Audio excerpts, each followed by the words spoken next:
संभल फिर बना सियासत का अखाड़ा, कोर्ट का आदेश पुलिस पर वार, चुनौती देंगे एसपी, विपक्ष आग बबूला। कानून आखिर क्या कहता है, सच जानिए आज। नमस्कार, आप देख रहे हैं बतकही चौक और मैं हूं आपके साथ गरिमा।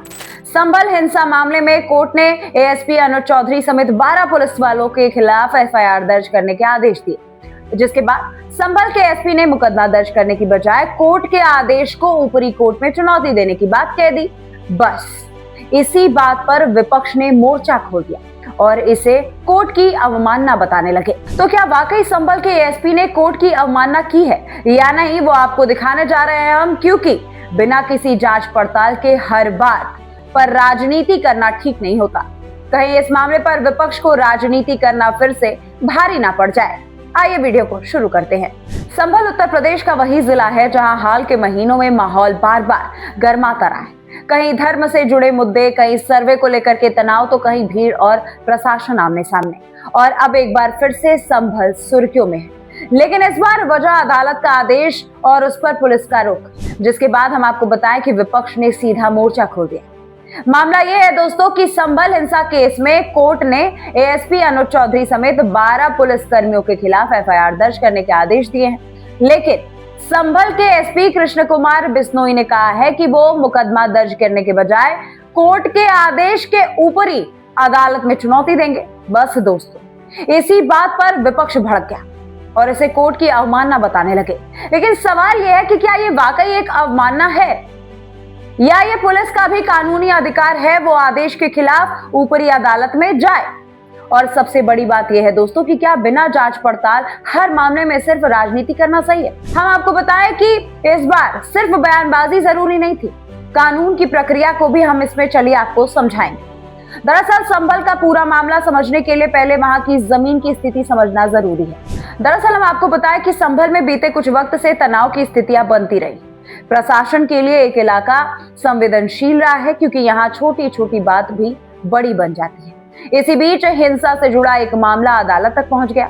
शिकायतकर्ता पक्ष ने दावा किया है कि हिंसा के दौरान उनके बेटे आलम को गोली लगी और इसमें पुलिसकर्मियों की भी भूमिका बताई जा रही। इसी शिकायत पर सीजीएम कोर्ट में सुनवाई हुई और कोर्ट ने आदेश दे दिया कि एएसपी अनुज चौधरी, इंस्पेक्टर अनुज तोमर समेत कुल 12 पुलिस वालों के खिलाफ मुकदमा दर्ज किया जाएगा। यानी ये जो मामला है वो किसी भी सोशल मीडिया की अफवाह पर नहीं चला, बल्कि अदालत में पहुंची शिकायत, दलीलें सुनवाई और फिर उसके आदेश पर इन सब के बाद आदेश जो है वो जारी किया गया।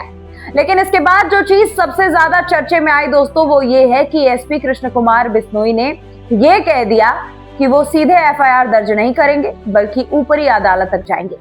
यहीं से जो सियासत है वो गर्मा गई। विपक्ष ने इसे अदालत की अवमानना बना दिया और पुलिस को घेरना इस पर शुरू कर दिया। मगर यहाँ पर एक बहुत जरूरी बात समझना बेहद जरूरी है। अदालत का आदेश और उस आदेश को चुनौती देने का अधिकार, ये दोनों अलग अलग चीजें हैं। अब मुद्दा ये है कि क्या पुलिस के पास भी अदालत के आदेश को ऊपरी अदालत में चुनौती देने का अधिकार है? तो इसका सीधा जवाब है दोस्तों, हाँ। हम आपको बता देते हैं क्यों। भारत का कानून ये छूट देता है कि किसी भी देश के खिलाफ संबंधित पक्ष ऊपरी अदालत में जा सकता है। सिर्फ आम नागरिक ही नहीं, बल्कि सरकार, प्रशासन और पुलिस भी कानूनी तौर पर अपील या फिर चुनौती दे सकते हैं। ऊपरी अदालत में जाना खुद में अपराध नहीं है। ऊपरी अदालत में जाने का मतलब ये होता है कि सामने वाला न्याय मांग रहा है, बल्कि न्याय से भाग नहीं रहा है, बल्कि इसका मतलब ये है कि वो कानून के भीतर रहते हुए कानूनी रास्ता अपनाना चाहता है। यहाँ विपक्ष शायद लोगों को भ्रमित करना चाह रहा है कि आदेश आया तो तुरंत एफआईआर करो, नहीं तो अवमानना। जबकि असल तस्वीर इतनी सरल नहीं है दोस्तों, क्योंकि कोर्ट के आदेश के बाद अक्सर ऊपरी अदालत में स्टे यानी कि रोक की मांग भी की जाती है। अगर ऊपरी अदालत से रोक मिल जाता है तो नीचे वाले आदेश का पालन भी रोक दिया जाता है, और अगर रोका नहीं जा सकता और या फिर अगर उन्हें रोक की अनुमति नहीं मिलती तो आदेश का पालना करना ही पड़ता है। यानी असली बात यह है कि ऊपरी अदालत जाने का अधिकार है, लेकिन यह अधिकार कैसे इस्तेमाल हुआ, क्या ऊपरी अदालत से रोक मिला या नहीं मिला, ये तय करेगा कि मामला अवमानना जैसा बनता है या नहीं। मैं बार बार एक शब्द का इस्तेमाल कर रही हूँ, अवमानना। चलिए मैं आपको इसका मतलब भी समझा देती हूँ कि आखिर इसका मतलब क्या है।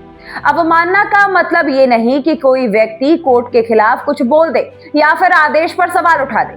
अवमानना तब मानी जाती है जब अदालत के आदेश की जानबूझकर अवहेलना की जाए, अदालत की गरिमा को चुनौती दी जाए या फिर अदालत के अधिकार को कमजोर करने की कोशिश हो। अगर कोई ये कह रहा है कि हम ऊपरी अदालत जाएंगे तो ये बात कानून में गलत नहीं होगी, लेकिन अगर बिना किसी रोक के कोई आदेश को मानने से इनकार करे तो अदालत इसे गंभीरता से ले सकती है। यही एक बारीक फर्क है जिसे अक्सर राजनीति में जानबूझ करके छिपा दिया जाता है। जब पुलिसकर्मी हो तब मामला और संवेदनशील हो जाता है, क्योंकि पुलिस का काम कानून व्यवस्था बनाए रखने का है। संभल जैसे संवेदनशील क्षेत्र में जब भीड़ उग्र होती है, हिंसा होने लगती है, पथराव होता है, आगजनी होने लगती है, तो पुलिस को कई बार बल प्रयोग करना पड़ता है, कई बार लाठीचार्ज करना होता है और कई बार स्थिति नियंत्रण में लाने के लिए सख्त कदम भी उठाने पड़ जाते हैं। इसका ये मतलब नहीं होता कि पुलिस अपने मन से कुछ कर रही है। पुलिस की भूमिका भी कानून के दायरे में होती है और उसे जवाबदेही बनना पड़ता है, उसको भी हर चीज का जवाब देना पड़ता है। इसी मामले में दोस्तों एएसपी अनुज चौधरी का नाम सबसे आगे आ रहा है। उनके खिलाफ आदेश में नाम है, इसीलिए दोस्तों स्वाभाविक है कि राजनीति और सोशल मीडिया में उन्हें ही टारगेट किया जा रहा है। लेकिन यहाँ पर एक सवाल और खड़ा होता है कि क्या पुलिस अफसरों को सिर्फ आरोप लगते ही दोषी मान लिया जाए? क्या दंगे जैसे माहौल में सुरक्षा और जनता की सुरक्षा के लिए कार्रवाई करने का अधिकार नहीं है? और क्या पुलिस पर आरोप लगते ही पूरे ऑपरेशन को अपराध मान लेना सही होगा? एएसपी अनुज चौधरी का पक्ष यही माना जा रहा है दोस्तों कि पुलिस ने हिंसा रोकने, कानून व्यवस्था बनाने और हालात नियंत्रण में रखने के लिए कार्रवाई की थी। अगर कहीं बल प्रयोग हुआ तो वो परिस्थितियों के हिसाब से हुआ, ना कि किसी निजी बदले या फिर नफरत के तहत। और पुलिस की यही सामान्य दलील होती है कि अगर स्थिति हिंसक होती है तो पुलिस मजबूर होती है कि वो एक्शन ले ले। यही वजह है कि पुलिस पक्ष इस आदेश को ऊपरी अदालत में चुनौती देने की बात कह रही। अब हम आपको समझा दें कि शिकायतकर्ता पक्ष के वकील का ये कहना है कि अगर एफआईआर दर्ज नहीं हुआ तो वे हाईकोर्ट जाएंगे। यानी एक तरफ पुलिस ये कह रही है कि वे हाईकोर्ट जाएंगे, दूसरी तरफ शिकायतकर्ता भी के वकील ये कहने लगे हैं कि वो भी हाईकोर्ट जाएंगे। इसका मतलब साफ है कि मामला अब न्यायिक प्रक्रिया में आगे बढ़ेगा। फैसला अदालत करेगी, साक्ष्य आधार पर करेगी और कानून के आधार पर करेगी। लेकिन इससे पहले राजनीतिक बयानबाजी करके लोगों को भड़काना या भ्रमित करना ये ठीक बात नहीं है। लोकतंत्र में पुलिस और अदालत दोनों अहम स्तंभ हैं। अगर अदालत आदेश दे रही है तो उसका सम्मान जरूरी है, लेकिन अगर पुलिस कानूनी विकल्प अपना रही है और ऊपरी अदालत जा रही है तो उसे भी अवैध कह करके बदनाम करना ठीक बात नहीं। पुलिस भी देश के कानून से ही चलती है। पुलिस अधिकारी भी कानून के भीतर रहकर फैसले करते हैं और अगर उन्हें यह लगता है कि आदेश में कोई कानूनी कमी है या फिर तथ्यात्मक पक्ष सही नहीं रखा गया है तो ऊपरी अदालत में जाना उनका अधिकार है। लेकिन सबसे चिंता की बात यह है दोस्तों कि आजकल हर मामला राजनीति के भेंट चढ़ जाता है। कोर्ट का आदेश आते ही विपक्ष को एक और नया हथियार मिल जाता है और पुलिस का कोई बयान आते ही उस पर भी राजनीति वो लोग शुरू करते हैं। जबकि सच ये है कि लोगों को सच्चाई चाहिए और सच्चाई का रास्ता कानून के जांच के जरिए ही निकलता है। इस पूरे प्रकरण को अगर हम साफ तौर पर देखें तो इसमें मतलब बिल्कुल साफ दिख रहा है।